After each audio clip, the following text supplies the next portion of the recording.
자, 지역사회 간호의 활동으로는 직접 간호, 그리고 반직접 간호, 그리고 또한 간접 간호라고 해서 이렇게 구분 지을 수가 있겠는데요.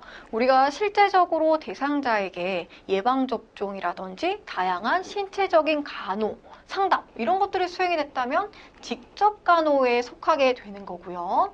내가 직접 간호를 위해서 준비하는 과정들 있죠. 그런 것들은 반직접 간호에 포함되게 됩니다.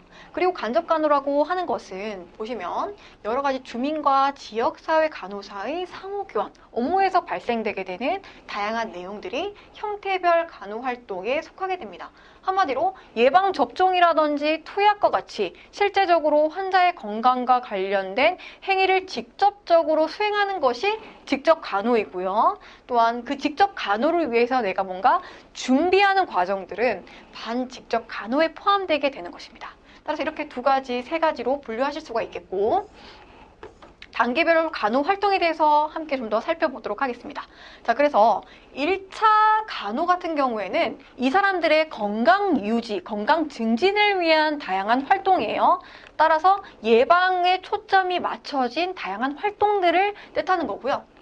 그래서 적극적인 예방으로는 예방접종을 시행한다든지 뭔가 질병을 예방하기 위해서 적극적으로 신체의 어떤 간호를 수행한다든지 이런 것들이 적극적인 예방으로서의 서비스가 될 수가 있겠고요. 또한 위험 가중 단계의 간호 서비스라고 해서 조금 더 소극적인 예방 있죠. 이제 산업장에서 분진 마스크를 착용한다든지 혹은 여러 가지 사고 예방에 대한 교육들을 시행하는 것은 1차 간호입니다.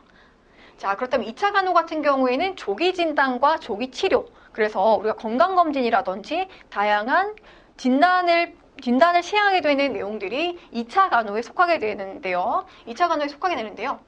보시면 1차 간호 같은 경우에는 예방 차원에서 시행되었던 다양한 내용들이 속하게 되는 거고요. 2차 간호 같은 경우에는 이미 질병에 노출되었다면 그것을 조기에 진단해서 검진해서 빨리 그 질병을 발견해서 적극적인 치료 중재가 이루어지는 것이 2차 간호입니다. 따라서 산업장의 건강진단, 건강검진 이런 것들이 다 2차 간호에 속하게 되고요.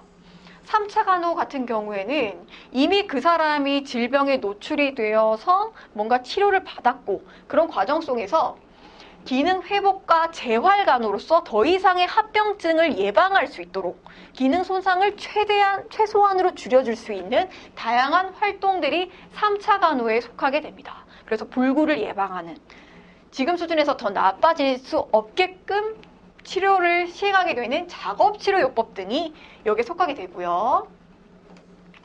자, 다음으로는 이제 보건교육부터 함께 보시도록 하겠습니다.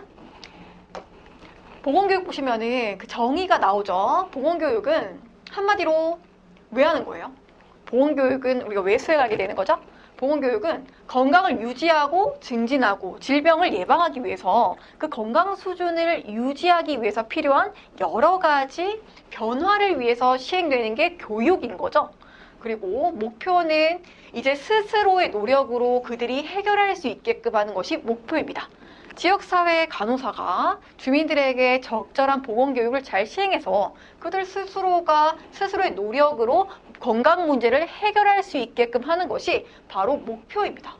자, 그래서 중요성이 보이죠. 교육을 통해서 얻어진 결과는 영구적이므로 따라서 질병예방사회 으뜸이 되는 수단.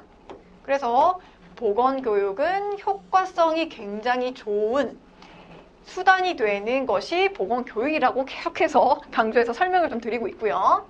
또한 우리나라는 일부 지역사회 건강 문제를 볼 때 지식 결여로 유발되는 경우들이 아직 많다고 합니다.